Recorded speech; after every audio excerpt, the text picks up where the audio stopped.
Fala, gente, este é o canal Tricolar sem dia de jogo da seleção brasileira. Gente do céu, hein? Vídeo rápido, hoje que tá tarde, né? Poderia fazer amanhã, mas sinceramente, amanhã eu não sei se eu ia ter condições, tempo de fazer isso aqui. E como a promessa, deixa eu ajeitar tudo aqui. Já estava ajeitado, mas começou a sair do prumo. Mas eu vou dizer uma coisa aqui. Preocupante, hein? E olha que nem foi uma coisa assim, não foi ruim o jogo do Brasil. Não foi ruim. Mas vamos por partes. Vai depois de Brasil 0, Argentina 1. Pontos. Primeiro, Brasil vai para o sétimo lugar da classificação, o que é a última possibilidade de chegar à Copa do Mundo em repescagem. Uma coisa completamente inacreditável. Segundo, 3 derrotas seguidas, números completamente negativos. Nunca aconteceu na história das eliminatórias com a participação brasileira. Evidentemente tem 2 anos de eliminatórias ainda e, e essa situação não vai se manter. Não vai se manter. Outro monte de outras coisas, uma série de outras coisas, certamente vai acontecer. Todo mundo sabe e acaba acontecendo mesmo. Né? O Brasil se ajusta e passa a vencer jogos. Isso não é exatamente um problema. Todo mundo acredita nisso. Agora, tem algumas coisas assim. O Brasil perdeu para a Argentina um jogo onde ele competiu, jogou bem, se ajustou bem à condição do jogo. Então o que preocupa é se você não ganha o jogo onde você está bem, e no dia que você estiver mal. E aí, se a gente fizer, porque terminou o 2023 da seleção brasileira, sob o comando do Fernando Diniz, por enquanto interino. Cuidado, porque já começaram as conversas de propostas do Real Madrid para renovar o contrato do Carlo Ancelotti. E que parece que ele vê com bons olhos. Ou seja, se essa conversa avançar, a única opção de técnico dada pelo presidente da CBF pessoalmente, o que até hoje eu considero um absurdo, porque o cara não tem que decidir pessoalmente, né? Mas enfim, vai pro vinagre. Vai pro vinagre. E aí a gente vai ter a opção de manter Diniz desse jeito? Ou de correr atrás de outro técnico? Quem? Então a situação em termos de situação para classificação e condição de formação de um time é o pior cenário possível. O pior cenário possível. Agora, a gente não pode mentir. O jogo no Brasil, a atuação no Brasil diante da Argentina foi boa. Você perde quando você joga bem também. Né? Qual é a grande falha do Brasil no jogo que permitiu a vitória da Argentina, ou o grande mérito da Argentina que permitiu a vitória contra o Brasil? O Brasil, esta seleção brasileira, tem uma falha grave na bola aérea defensiva. O Brasil tomou gol no escanteio de cabeça hoje, do Otamendi, tomou 2 gols de cabeça no jogo contra a Colômbia e tomou gol de cabeça contra a Venezuela. Então, temos aí um problema. Fora isso, o Brasil não jogou mal. Agora, o Brasil, no primeiro tempo, foi favorecido mais pelo mau futebol da Argentina, que estava se defendendo muito bem, mas pouco articulado do meio para frente. Mas no segundo tempo, o Brasil jogou muito bem até o gol da Argentina. Muito bem. Criando chance, entrando na área. É que a marcação argentina era muito bem feita e fechava os espaços de infiltração do Brasil. Né? Com um detalhe, o Rodrigo estava mal. Tá?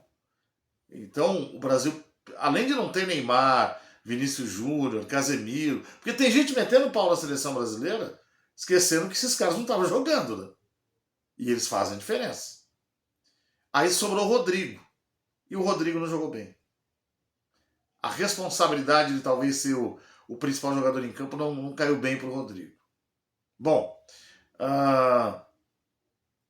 então o Brasil tinha uma dificuldade adicional de chegar de frente para bater no gol. Teve só 2 oportunidades assim no jogo, as 2 desperdiçadas.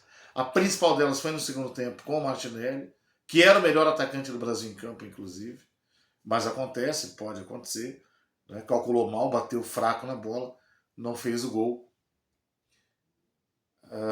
E aí o Brasil acaba não encontrando o que seria um gol de empate. Esse gol seria da vitória, mas depois disso o Brasil acabou tendo mais dificuldade de criar, né?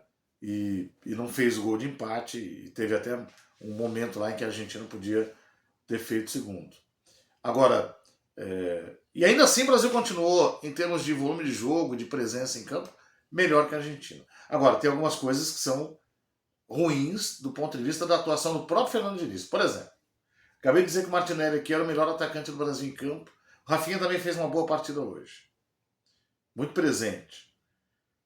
Ele tirou o Martinelli, colocou o Endrick e deixou o Rodrigo que estava mal. Então por que não saiu o Rodrigo que estava mal, entrou o Endrick e manteve o Martinelli? Até porque entrou o Veiga depois, no lugar do Rafinha. Tá? E em detalhe, com o Rodrigo em campo, que estava mal, ele isolou o Veiga na ponta, que não é a posição dele. Então ele perdeu 2 jogadores, que ele colocou um jogador para fazer o meio, que teve que fazer a ponta, porque havia um no meio, só que o do meio estava mal. Então qual é a lógica? E teve a cagada do Joelinton, que também faz uma substituição estranha, porque ele entra no lugar de um zagueiro, mas dá para entender porque ele é um jogador pegador que sai, um volante que sai bem. É um jogador muito bom, muito bom.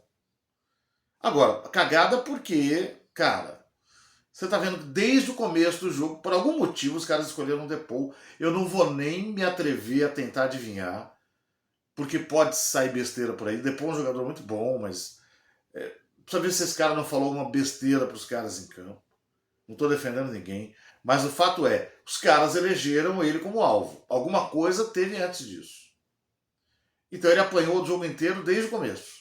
Tanto é que o Gabriel Jesus toma amarelo numa falta violenta contra ele. Aí o Joelinton vai, e depois de uma jogada mais brusca, vira o corpo e dá um empurrão no Depou, cara. Pô, é burrice. O árbitro fez o gesto errado, ele viu uma cotovelada que não existiu. Então ele não podia nem ter expulsado o Joelinton pela questão disciplinar técnica. Como tem muita gente reclamando na internet, talvez até devesse ter ido ao VAR, ou o VAR ter chamado para corrigir o cartão. Mas independentemente disso, o Joelinton foi muito burro, cara. Muito burro. Muito burro. Porque você faz na frente do árbitro, você está pedindo para tomar cartão. Não tem condição. Aí ali você matou as chances do Brasil apresentar um pouco mais de força diante da Argentina e empatar o jogo, talvez até virar. Tá tudo perdido? Não. Mas esse time precisa voltar a fazer gol urgentemente. Ele já está criando mais, ele já está mais presente em campo. O Brasil não fez uma atuação desastrosa contra a Colômbia, foi desastrosa contra o Uruguai e contra a Venezuela em casa. Só que você perde um jogo que jogou mal, depois perde um jogo que ensaiou jogar bem e perde outro onde jogou bem. Uma hora você precisa começar a ganhar, mesmo que não seja jogando bem, para começar a virar o resultado a seu favor. Sobre a confusão no Maracanã, muito delicado de falar, porque o brasileiro tem um hábito muito ruim, né? O brasileiro, quando se observa, o brasileiro se odeia, isso não é bom. É verdade que a gente tem uma série de problemas de educação, de cultura e tal, mas a gente não pode se odiar tanto. Porque quando a gente se odeia tanto, a gente tende a achar que sempre nós é quem provocamos os problemas. Então vamos separar as coisas de forma compartimentada. A organização foi muito ruim em não reservar um espaço separado para a torcida da Argentina. Mas em jogos de seleção e eliminatórias, não é esse o padrão. Pelo menos aqui no Brasil. Outro aspecto, a torcida, parte dela é verdade, uma parte da torcida argentina é de confusão. Vem para provocar e para causar confusão de propósito. Se você pegar o vídeo, você vê que eles começam arrancando cadeira e jogando cadeira contra os torcedores brasileiros que estão ali. Há quem sugira o seguinte, aquela torcida uniformizada provocou, não sei o que, vaiou o hino. Não pode vaiar hino, é ridículo. Mas eu já vi vaias de hino e não vi esse tipo de reação. E você veja que ela só aconteceu ali, né? Tinha mais argentinos em outras partes do estádio e havia 70 mil pessoas no estádio e a briga foi naquele canto, não foi generalizada. Foi naquele canto. A torcida brasileira ali foi folgada? Foi. Foi. Mas quantas vezes não é? E quantas vezes a torcida argentina não é? Aí, esse é o outro capítulo. O outro capítulo, o terceiro e último, é a polícia. O coronel diz que atuação tática e técnica, respondendo na medida. Cara, eu não gosto dessa forma de atuar da polícia brasileira. Acho que ninguém gosta. Aliás, uma parte dos brasileiros gosta porque acha que é assim.